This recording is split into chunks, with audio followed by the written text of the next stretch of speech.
এই সীমান্ত, তুই বাচ্চা মেয়েটাকে নিয়ে কোথায় গেছিস বলতো? আর এমন কিউটির সন্ধান পেলি কোথায়? রুশের কথায় সীমান্তের হাতে থাকা সিগারেটটি নিয়েই রুশের একদম চোখের সামনে ধরলো। এতে রুশ কিছুটা পিছিয়ে যেতে নিলে সীমান্ত এক হাত দিয়েই তার কবজে ধরে আটকে দিল। পাগল হয়েছিস? এটা সরার সামনে থেকে। ইয়ার, যে চোখ দিয়ে ওকে মুগ্ধ নজরে দেখা হয়েছে সেই চোখ অক্ষত থাকে কি করে?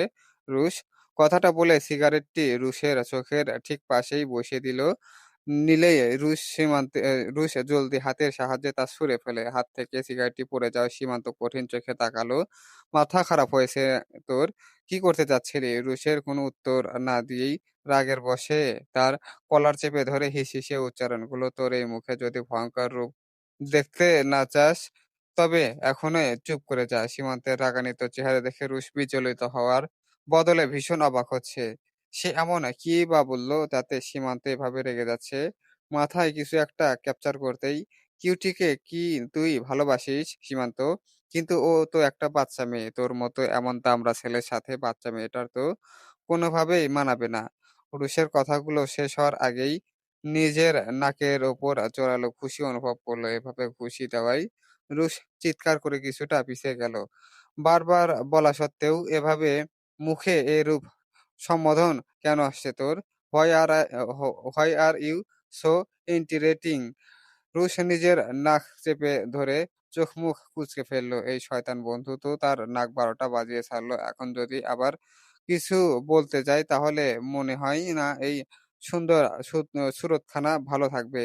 ভাই থাম, আর মারিস না তো। তোর এই ভোলা ভোলা ভাইটারে এমনিতে নাকের হাড্ডি গুড্ডি মনে হয় ভেঙে ফেলেছিস। এখন যদি আবার কিছু করিস তখন কিন্তু আমাকে কেউ আর ডাক্তার হিসেবে সম্মান করবে না। আমি কোথাও মারপিট করে এসেছি? রুশের বকবকানি শুনে সীমান্ত ভীষণ বিরক্ত হলো। সে নিজের মতো করে রুশকে পাশ কাটিয়ে লুসিকে ডাক দিল। কিচেন থেকে লুসি দৌড়ে এলো। নিজস্ব মাতৃভাষায় সীমান্তের দিকে মাথা ঝুঁকিয়ে জিজ্ঞেস করলো, কিছু লাগবে কি আপনার স্যার?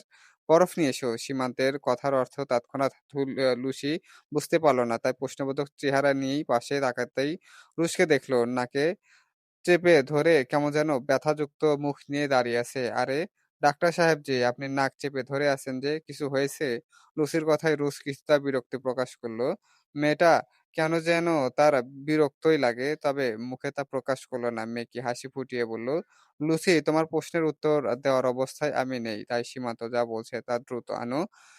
আর যদি আনতে না পারো তাহলে এত প্রশ্ন করে আমার মাথাটা খেও না তো। রুশের কথা শুনে লুসি কিছুটা মন খারাপ করলো। তবে তা বেশিক্ষণ টিকতে দিল না। যখন দেখলো রুশ ব্যথায় চোখ মুখ কুঁচকে আছে, সাথে সাথে সে ছুটলো কিচেনের দিকে।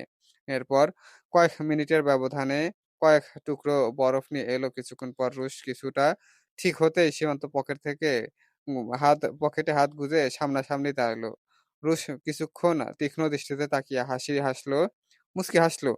জীবন যুদ্ধে এতদিন অনেক খেসারত পোহাতে হয়েছে তোর, কিন্তু এই খেসারত তুলতে যে একটা বাচ্চা মেয়ের উপর প্রতিশোধ পরায়ণ হয়ে উঠবি, সেটা তোর থেকে মোটেও আশা করিনি ব্রো। রুশের কথার পরিপ্রেক্ষিতে কঠিন মানব যেন কিছুটা গভীর সভা প্রকাশ করলো। তোকে কে বলল ওর উপর আমি প্রতিশোধের খেসারত নিচ্ছি? সীমান্তের কথা শুনে রুশ কিছুটা সময় চুপ করে থাকলো। এরপর সীমান্তের সামনে দাঁড়িয়েই বলল, তাহলে মেয়েটাকে এভাবে নিজের কাছে আটকে রাখার মানে কি ব্রো? যতটুকু চেহারা দেখে মনে হলো মেয়েটা উড়ন্ত পাখির মতো। আমার উড়ন্ত স্বভাবের মেয়ে পছন্দ না, তাই তার উড়ন্ত ডানা বন্দি ভাবেই থাকবে। এতটা কঠিন হোস না ব্রো, পরে কিন্তু এর জন্য পস্তাতে হতে পারে। সীমান্ত নিজের কাজের জন্য কখনো পস্তায় না। সীমান্তের কঠিন জবাব শুনে রুশ আর কিছু বলল না।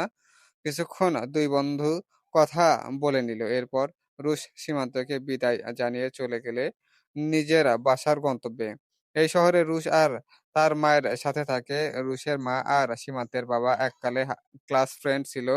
আর সেই খাতিরেই তাদের মধ্যে বন্ডিং শুরু হয়েছে। এখন বলা যায় সীমান্তের কাছের মানুষ হিসেবে রুশের মাই আছে। সীমান্তের কিছুক্ষণ ড্রেসিং রুমে থেকে উঠে পড়ল। নিজের রুমের দিকে যেতে নিলেই কি মনে করে যেন পা থামিয়ে দিল। এরপর কোনো দ্বিধা ছাড়াই উল্টো পথে হাঁটা দিল। তার রুম থেকে একটু দূরে থাকা একটা রুমে ঢুকে পড়ল। রুম জুড়ে অন্ধকার ছেয়ে থাকলেও সেই অন্ধকারে পুরোপুরি কাজ করতে পারেনি ড্রিম লাইটের আলোয়। সীমান্ত একদম বেডের পাশে গিয়েই দাঁড়ালো। বেলা বা বেঘোরে ঘুমোচ্ছে। ড্রেসের অবস্থা কিছুটা শোচনীয়। তবে ঘুমের মাঝে বেলাকে কেমন ছটফট করতে দেখল সীমান্ত। সীমান্ত ভ্রু কুঁচকে কিয়ৎক্ষণ তাকিয়ে রইল। কিন্তু ধীরে, ধীরে সেই ছটফটানি বাড়তে থাকলো। সময়ের ব্যবধানে যেন মেয়েটা পেট ধরে কান্না করা শুরু করল। বেলার এমন অবস্থা দেখে সীমান্তের চোখে মুখে কিছুটা চিন্তার রেখা দেখা দিল। তবে মুখের মধ্য কঠিন মানবের কোনো ধরনের অবিচল ভাব দেখা গেল না। পায়ের গতি বাড়িয়ে সীমান্তের বেলার নিকট গিয়ে বেডের পাশে বসলো। তৎক্ষণাৎ মেয়েটার কান্নার গুগানি শুনতে পেল। হাত বাড়িয়ে সীমান্ত বেলাকে ডাকতে নিলে বেলার হাতের দিকে নজর গেল। হাতখানি পেট চেপে ধরে কেমন যেন অস্বাভাবিক আচরণ করতে থাকলো। মনে, মনে কিছু একটা ভেবে শক্ত হলো মুখের কাঠামো। তবে সেই শক্ত ভাব সরে গেল বেলার মুখ বেয়ে গড়িয়ে পড়া ঘামের রেখা দেখে। নিজের স্বভাবের বিরুদ্ধে গিয়ে বেলার মাথায় দ্বিতীয়বারের মতো হাত রেখে আদর করতে থাকলো চুলের ভাঁজে। কিছুটা ঝুঁকেই বেলার মুখের সামনে নিজের মুখখানা নিয়ে বোঝার চেষ্টা করলো বেলার অস্পষ্ট স্বরে বলা কথাগুলো। তবে গঙ্গানের জন্য সেই কথার পরিধি বুঝতে পারল না কঠিন মানব। যখন এত খেতে পারো না তখন কে বলেছিল এতগুলো মোমো একসাথে খেতে এখন কেন পেট ব্যথায় কাতরাচ্ছ স্টুপিড? সীমান্তের কথা বলেই সময় নষ্ট করল না। সাথে, সাথে পকেট থেকে ফোন বের করে কল লাগালো পারিবারিক ডাক্তারকে। কল রেখে সীমান্ত আশেপাশে কিছু একটা খুঁজলেও পেয়ে গেল তৎক্ষণাৎ। এরপর সেটি নিয়ে রুমে থেকে থাকা লাগোয়া ওয়াশরুমে ঢুকে পড়ল। মিনিটে ব্যবধানেই ফিরে এলো সীমান্ত। হাতে ছিল বেলারই একটি ভেজা সুতি ওড়না। সীমান্ত আবারও এক হাত ভাঁজ করেই বেলার পাশে বসলো। এরপর কোনো দ্বিধা ছাড়াই বেলার মুখের ঘামগুলো সযত্নে মুছে দিতে থাকলো। বেলার ঘাম হয়তো হাতের চাপ সামান্যতম কঠিন বা ধারালো করল না। সময় নিয়ে মুছতে লাগলো। এর মধ্যে বেলার মাথায় থাকা হিজাবটিও খুলে পাশে রেখে দিল। বেলা সীমান্তের যত্নে হয়তো শান্তি অনুভব করলো। তাই নিজের ছটফট করতে থাকা অবয়বটি ধীরে, ধীরে শান্ত মুখশ্রীতে পরিণত হলো। এর মধ্যে ডাক্তারকে নিয়ে রিহান দরজায় নক করলো। সীমান্ত বেলার পাশে থাকা পাতলা কম্বল দিয়েই বেলাকে পুরোটা ঢেকে রাখলো। শুধুমাত্র মুখশ্রী দৃশ্যমান হয়ে রইল। আবারও নখ পড়লেই সীমান্ত অনুমতি দিল ভেতরে আসার জন্য। ডাক্তার নিজের মতো করে বেলাকে পর্যবেক্ষণ করে উঠে দাঁড়ালো। "What happened to her?" সীমান্তের গভীর প্রশ্নের মুখ শুনে ডাক্তার নিজের মতো করেই উত্তর দিল, তেমন কোনো বড় সমস্যা নাই। হয়তো খাবারের পরিমাণ বেশি হয়ে যাওয়ায় পেটে ব্যথা উঠেছে। আমি ওষুধ লিখে দিয়ে দিচ্ছি। ১ দিনের মধ্যেই ঠিক হয়ে যাবে।" ডাক্তার কথাটা বলে চলে যেতে নিলে যাওয়ার পথে সীমান্তের কাঁধে হাত রেখে বলল, "জানি না বেলা তোমার কি হয়? তবে ওর বয়স খুব কম। চেহারায় বাচ্চা ভাবটির এখনো যায়নি। মেয়েটার যত্নের প্রয়োজন। ইয়ং ম্যান, আমি কি বোঝাতে চেয়েছি আশা করি বুঝতে পেরেছ।" কথাগুলো বলেই ডাক্তার চলে গেল। ডাক্তারের পিছু, পিছু রিহানও বের হয়ে গেল। সীমান্ত ডাক্তারের সাথে ডাক্তারের কথা শুনে বেলার ঘুমন্ত মুখের দিকে তাকালো। কঠিন মানব শুধু তাকিয়েই থাকলো বেলার দিকে। না তো জায়গা থেকে নড়লো আর না তো সামনে এগিয়ে গেল। এভাবে অনেকক্ষণ সময় অতিবাহিত হওয়ার পরেও যখন সীমান্ত নড়ল না, তখন তাকে নাড়িয়ে দিতে তার পকেটে থাকা ফোনটি নির্দিষ্ট টোনে বেজে উঠল। আর সেই টোন শুনেই সীমান্তের হুঁশ ফিরল। এতক্ষণে সে কি করছিল বিষয়টা ভাবতেই দাঁতে দাঁত চেপে ধরল। হাতে হাত দিয়ে ঘাড় ডলে নিজের মধ্যে জড়িয়ে থাকা অনুভূতিগুলোকে মাটিচাপা দেওয়ার চেষ্টা করতে থাকলো। এর মধ্যে এভাবে ফোন বাজতে থাকায় যেন মাথার আগুনগুলো তার নিয়ন্ত্রণ হারালো। পকেটে থেকে ফোন বের করে রিসিভ করলো। শুয়োরের বাচ্চা!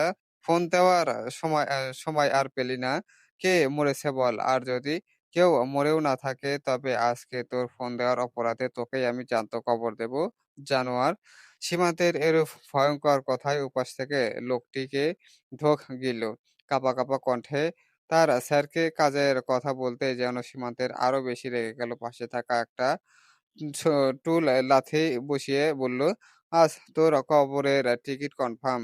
ওয়েট কর, আমি তোর কাফনের কাপড় নিয়েই আসছি।" কথাটা বলেই সীমান্ত ক্ষিপ্ত মেজাজে ফোন কাটলো। এরপর আশেপাশে তাকিয়ে ফের নিজের ঘাড় ধরল। এর মধ্যেই হঠাৎ করে মেয়েলি সুর কানে ভেসে এলো। "আপনার রাগের তাণ্ডব করার জন্য কি এই রুমই পেয়েছিলেন? দিলেন তো আমার সাধের ঘুমটা নষ্ট করে।" বেলার ঘুম জড়ানো কণ্ঠের মধ্যে যেন একটা কিছু ছিল। সেই আ কন সেই কণ্ঠের আওয়াজ শুনে সীমান্তের ক্ষিপ্ত মেজাজ মুহূর্তের মধ্যেই শান্ত রূপ ধারণ করল। চোখের অবয়ব কঠিন থেকে এক লহামায় কোমল হয়ে উঠল। "কি হলো? কথা বলছেন না কেন? এখন কি আপনার জন্য শান্তিতে একটু ঘুমোতেও পারবো না। সীমান্ত তখনও কিছু বলল না। একনাগাড়ে তাকিয়ে থাকলো বেলার দিকে। হঠাৎ করে সীমান্তকে এভাবে তাকিয়ে থাকতে দেখে বেলার কেন যেন সন্দেহ জাগলো। কিছু একটা ভাবতেই বেলা চমকে উঠল নিজেই।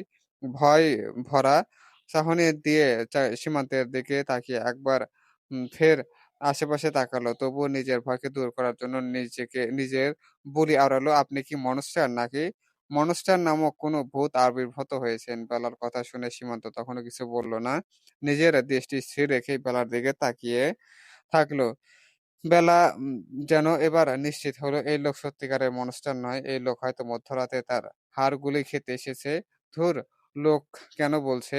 সামনে থাকা জিনিসটা তো কোনো লোকই নয়, বরং লোক নামের ভূত দাঁড়িয়ে আছে তার সামনে। ব্যাপারখানা ভাবতেই বেলার পুরো শরীর দাঁড়িয়ে উঠল।